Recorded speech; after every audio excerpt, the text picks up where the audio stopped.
আজকে set number 1 দেওয়া হয়েছে, এইভাবে সেট 2, সেট 3, সেট 4 এইভাবে কিন্তু রেগুলার বেসিস চলতে থাকবে। আর বলে রাখি, এই যে পিডিএফটা আমি তৈরি করেছি বেশ কিছু বিগত বছরের প্রশ্ন, কিছু ইজি, কিছু মডারেট, সমস্ত প্রশ্ন মিক্স করে কিন্তু আমি এই পিডিএফটাকে সেট করেছি। তাহলে বুঝতেই পারছো কত ইম্পর্টেন্ট ক্লাস। আর যারা যারা এই পিডিএফটাকে কালেক্ট করতে চাও তারা ডিসক্রিপশান বক্সে দেওয়া হোয়াটসঅ্যাপ আর টেলিগ্রামের লিঙ্কে জয়েন করে নিতে পারো।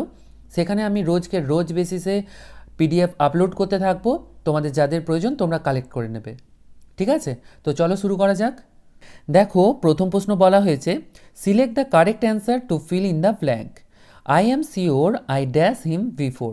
অপশান এতে রয়েছে হ্যাভ মেট, অপশান বিতে রয়েছে মেট, অপশান সিতে রয়েছে হ্যাড মেট, অপশান ডিতে রয়েছে উইল মেট। তো দেখো, এই ধরনের প্রশ্ন সলভ করার জন্য কিন্তু তোমাদের টেন্সের বেসিক নলেজটা কিন্তু ক্লিয়ার থাকা অবশ্যই প্রয়োজন। এটা একটা প্রেজেন্ট পারফেক্ট টেন্সের স্ট্রাকচার, কিন্তু যারা টেন্স যাদের ক্লিয়ার নেই তারা কিন্তু কনফিউজড হয়ে যাবে যে হ্যাভ মেট হবে না মেট হবে, হ্যাড মেট হবে না উইল মেট হবে। তো সেই জন্য তোমাদের টেন্সটা কিন্তু ক্লিয়ার থাকা দরকার।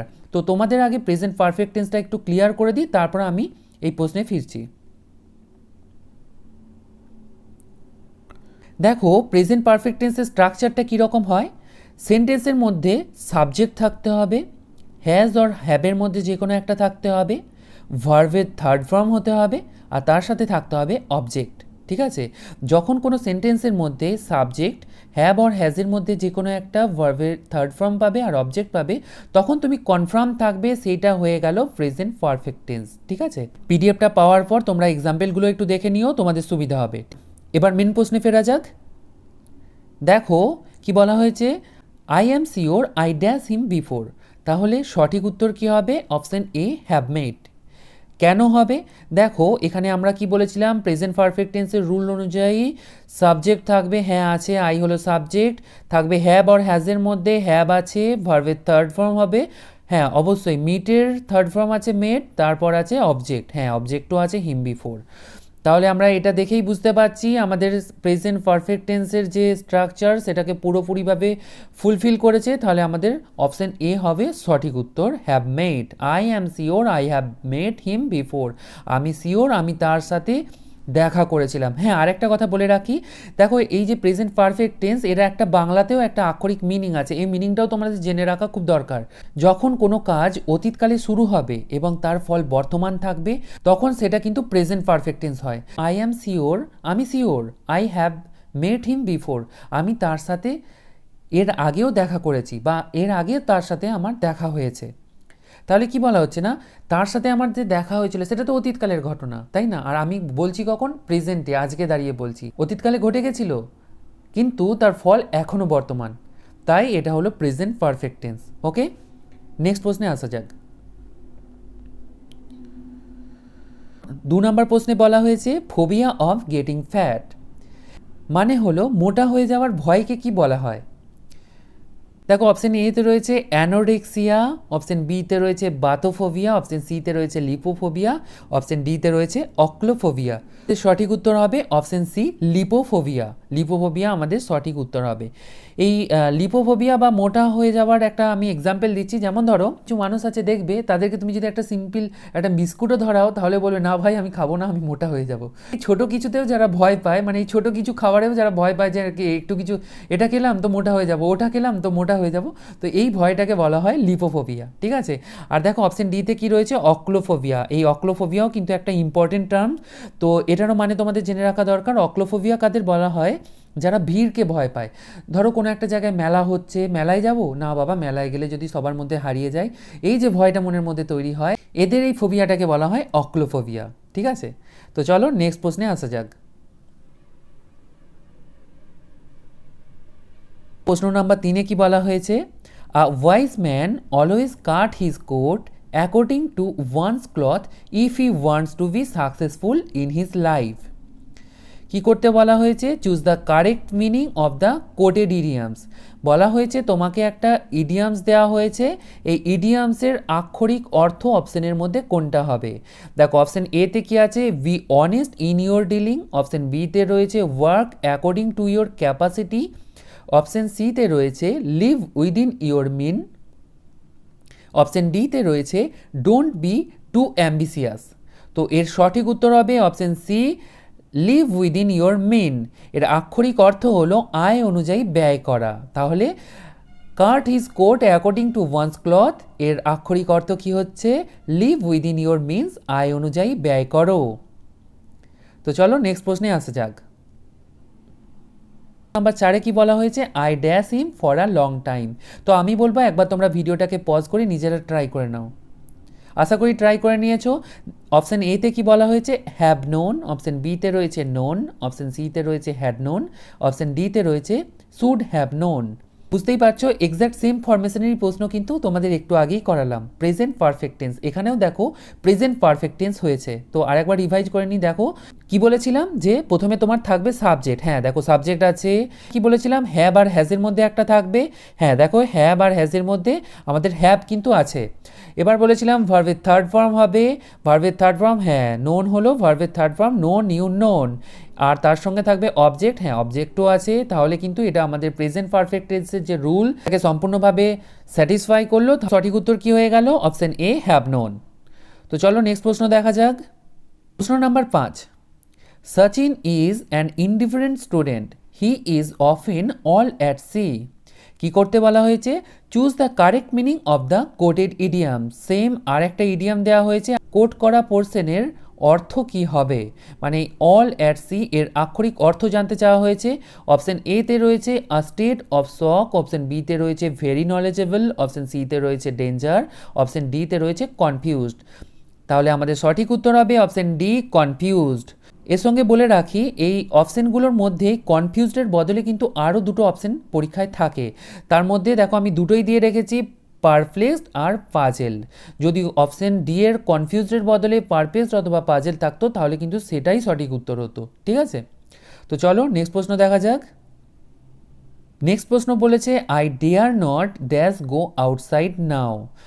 তো অপশান এতে রয়েছে টু গো, অপশান বিতে রয়েছে গো, অপশান সিতে রয়েছে গোয়িং, অপশান ডিতে রয়েছে গন। আমাদের সঠিক উত্তর কি হবে, অপশান বি গো হলো আমাদের সঠিক উত্তর।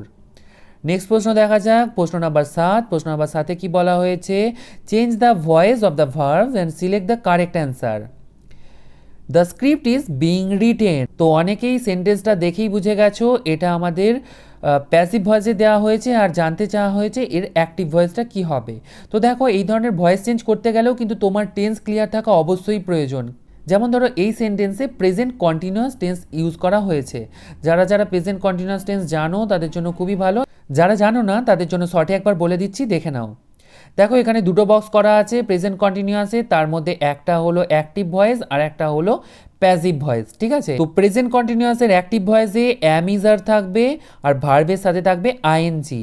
আর যখন এটা কনভার্ট হবে তখন অ্যাম ইজ আর থাকবে, ভার্বের সাথে যেটা আইএনজি ছিল সেই আইএনজি উঠে গিয়ে হবে বিং আর ভার্বের হয়ে যাবে থার্ড ফর্ম। ঠিক আছে, তাহলে এই ফরমেশনে যখন কোনো সেন্টেন্স পাবে জানবে সেই সেন্টেন্সের টেন্সটা প্রেজেন্ট কন্টিনিউয়াস টেন্স। তো এবার আমাদের প্রশ্নে ফিরে আসা যাক।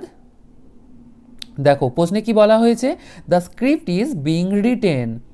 তাহলে কি বললাম, যখন প্যাসিভ ভয়েস থাকবে তখন আইএনজি উঠে গিয়ে সেই জায়গায় হবে বিং, আর এই বিং দেখে কিন্তু আমরা এই প্রশ্নটাকে ধরে ফেলবো যে এটা প্রেজেন্ট কন্টিনিউয়াস টেন্সে আছে। ঠিক আছে, এবার আমরা সঠিক উত্তরটা দেখে নিই। The script will have to be written.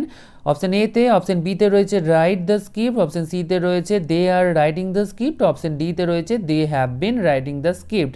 দেখো অপশান সিতে রয়েছে they are writing the script, এটাই আমাদের সঠিক উত্তর। কেন হলো, আমরা বলেছিলাম আইএনজি যুক্ত ভার্ব উঠে গিয়ে বিং হবে। দেখো আইএনজি যুক্ত ভার্ব রাইটিং আছে, এটা উঠে গিয়েই কিন্তু ওখানে বিং হয়েছিল। তাহলে বুঝতে পারছো তোমরা এটা প্রেজেন্ট কন্টিনিউয়াস টেন্সের, এটা হলো প্যাসিভ ভয়েস আর এটা হলো আমাদের গিয়ে অ্যাক্টিভ ভয়েস। ওকে, চলো নেক্সট প্রশ্নে আসা যাক। দেখো প্রশ্ন নাম্বার 8-এ কি বলা হয়েছে, fill in the blank with the suitable option, let's meet dash next week. Option এতে রয়েছে সাম টাইমস, অপশন বিতে রয়েছে সাম টাইম, অপশন সিতে রয়েছে সাম স্পেস টাইম, অপশন ডিতে রয়েছে সাম স্পেস টাইমস। তো এই উত্তরটা দেওয়ার আগে আমি প্রত্যেকটা অপশনকে আগে তোমাদেরকে ক্লিয়ার করে দিচ্ছি, তোমরা নিজেরাই এই উত্তরটা বলতে পারবে।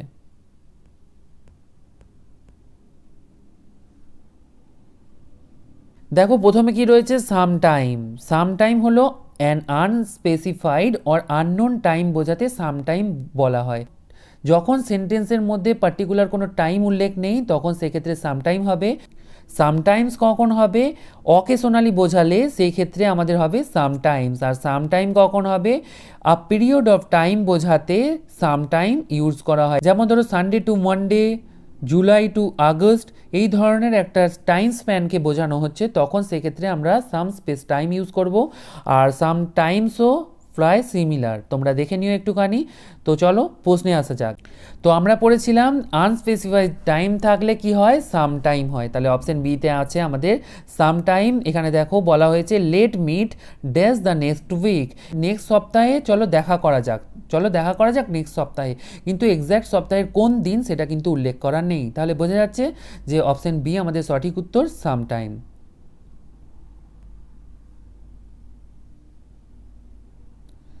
প্রশ্ন নম্বর 9 কি বলা হয়েছে?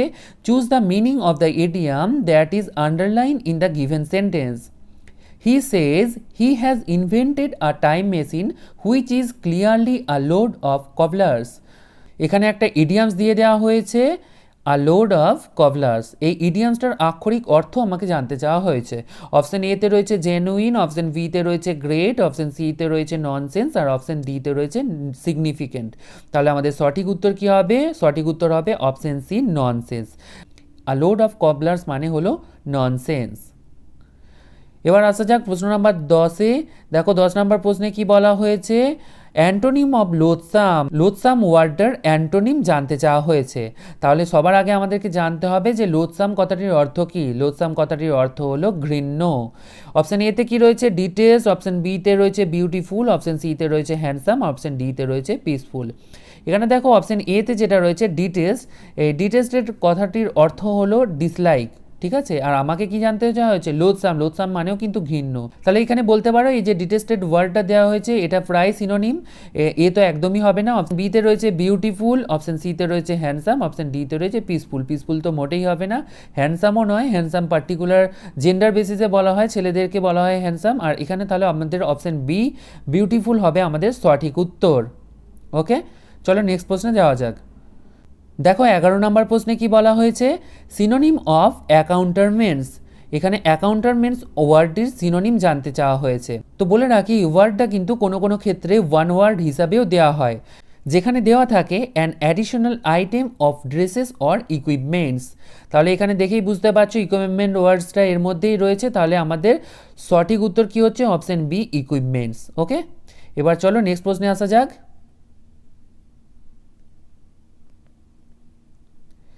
12 নম্বর প্রশ্ন। 12 নম্বর প্রশ্নে কি বলা হয়েছে? Fill in the blank with the right option. He can not কোপ ড্যাশ দ্য প্রেসার। অপশন এতে রয়েছে আপ, অপশন বিতে রয়েছে উইথ, অপশন সিতে রয়েছে ইন, অপশন ডিতে রয়েছে ফর। তাহলে আমাদের সঠিক উত্তর কি হবে? সঠিক উত্তর হবে অপশন বি, উইথ। সে এই প্রেসারটাকে সহ্য করতে পারলো না। হি ক্যান নট কোপ উইথ দিস প্রেসার। তাহলে উইথ হয়ে গেল আমাদের সঠিক উত্তর। তো চলো দেখা যাক নেক্সট প্রশ্ন। প্রশ্ন নাম্বার 13-তে কি বলা হয়েছে? Last night some thieves dash our neighbours house, feel in the blank with suitable phrasal verb. তাহলে এখানে বলা হয়েছে ফ্রেজাল ভার্ব দ্বারা সেন্টেন্সটাকে সম্পূর্ণ করতে। অপশন এতে কি রয়েছে? ব্রোক ইনটু, অপশন বিতে রয়েছে ব্রেক ইনটু, অপশন সিতে রয়েছে ব্রেক ইন, অপশন ডিতে রয়েছে ব্রেক থ্রু। দেখো তোমাদের এখানে একটা ট্রিক শিখিয়ে দিই। যখন সেম ফ্রেজাল ভার্ব আলাদা আলাদা টেন্সে দেখতে পাবে একাধিক অপশনে, তখন জানবে এর মধ্যে একটা হওয়ার চান্স আছে। মানে কি বলতে চাইলাম দেখো, ব্রোক ইনটু আর ব্রেক ইনটু। দেখো এখানে একটা প্রেজেন্ট টেন্সে আছে আর একটা ফার্স্ট টেন্সে আছে, আর একটা অপশনে ব্রোক ইন আর একটা ব্রোক থ্রো। দেখো দুটো সম্পূর্ণ ডিফারেন্ট, ঠিক আছে। তাহলে বোঝাই যাচ্ছে যে ব্রোক ইনটু অথবা ব্রেক ইনটুর মধ্যে হবে। যখন আমরা এইটুকু বুঝে নিলাম, এরপর প্রশ্নটাকে আমরা আবার পড়ব। লাস্ট নাইট সাম থিভস, দেখো প্রথমেই কি রয়েছে? Last night. লাস্ট নাইট কি হয়? পাস্ট টেন্স, অবশ্যই আগে ঘটে যাওয়া ঘটনা। তাহলে বোঝাই যাচ্ছে অপশন বি হওয়ার এখানে কোনো চান্স নেই, কারণ অপশন বিতে রয়েছে ব্রেক ইনটু যেটা কিনা প্রেজেন্ট টেন্স, আর অপশন এতে রয়েছে ব্রোক ইনটু যেটা কিনা হলো আমাদের ফার্স্ট টেন্স। তাহলে আমাদের সঠিক উত্তর কি হবে? Option A. তো চলো দেখা যাক প্রশ্ন নাম্বার 14 কি বলছে। দেখো এখানে বলা হয়েছে soldier is equal to troop হলে যখন একাধিক সৈন্যবাহিনীকে বোঝানো হয় তখন সেখানে ট্রুপ ইউজ করা হয়, আর ট্রুপ অফ সোলজার্স। আর ট্রুপস তাহলে কখন ইউজ করা হয়? যখন ড্যান্সার্স, একাধিক ড্যান্সার্সকে বোঝানো হয়, কিংবা পারফর্মিং আর্টিস্টদের বোঝানো হয়, একাধিক পারফর্মিং আর্টিস্টদের বোঝানো হয়, তখন সেইখানে ট্রুপস ইউজ করা হয়। আর ট্রুপস অফ ড্যান্সারও হয় অপশন বি, আর ট্রুপস অফ পারফর্মিং আর্টিস্টসও হয়। তাহলে এখানে আমাদের সঠিক উত্তর কী হয়ে গেল? Option D, A and B. Okay, চলো আমাদের লাস্ট প্রশ্ন আজকের 15 নাম্বার প্রশ্ন কি বলছে? Due to heavy rainfall we had to dash. এখানে আমাদেরকে ফ্রেজাল ভার্ব দিয়ে ফিল আপ করতে বলা হয়েছে। কি কি আছে অপশানে? অপশান এতে রয়েছে কল ইন, অপশান বিতে রয়েছে কল আপ, অপশান সিতে রয়েছে কল অফ, আর অপশান ডিতে রয়েছে নান অফ দ্য অ্যাভাব। তাহলে এখানে আমাদের সঠিক উত্তর কি হবে? আমাদের সঠিক উত্তর হবে due to heavy rainfall we had to call off. Call off কথার অর্থ কি? কল অফ কথার অর্থ হলো বাতিল করা কিংবা প্রত্যাহার করা কিংবা পিছিয়ে আসা। তাহলে এগুলো কিন্তু সবকটাই কল অফ কথার অর্থ, ঠিক আছে। আর প্রথমে দেখো আছে কল ইন। এই কল ইন কথার অর্থ হলো, কল ইন কথার অর্থ হলো ফেরত দিতে বলা কিংবা কাউকে ডেকে পাঠানো। ফেরত দিতে বলা কিংবা কাউকে ডেকে পাঠানো অর্থে আমাদের কল ইন ব্যবহার করা হয়। আর অপশন বিতে রয়েছে দেখো কল আপ। কল আপ কথার অর্থে কি? কল আপ কথার অর্থ হলো স্মরণ করা। তাহলে আমাদের সঠিক উত্তর কি হচ্ছে এখানে? Call off. কল অফ কথার অর্থ হলো মুলতুবি রাখা। Due to heavy rainfall we had to call off. এখানে কি মুলতুবি রাখবো সেটা বলা হয়নি, সেন্টেন্সটা ইনকমপ্লিট দেওয়া হয়েছে, বাট আমাকে ফিল আপ যখন করতে বলা হয়েছে ফ্রেজাল ভার্ব দিয়ে, আমরা করব কল অফ। প্রচণ্ড বৃষ্টির জন্য we had to call of, আমাদেরকে মুলতুবি রাখতে হলো। যদি তোমাদের সেট ভালো লাগে তোমরা অবশ্যই চ্যানেলটাকে সাবস্ক্রাইব করে নিও। প্রশ্নগুলো কিন্তু WBP এবং WBCS এর প্রিলির জন্য খুবই ইম্পর্টেন্ট। আজকের ভিডিও এই পর্যন্ত। তোমাদের ভালো লাগলে চ্যানেলটাকে অবশ্যই সাবস্ক্রাইব করে নিও, কমেন্ট করো, কমেন্টে জানিও ভিডিওটা কেমন লাগলো, আর লাইক করো। Thank you so much.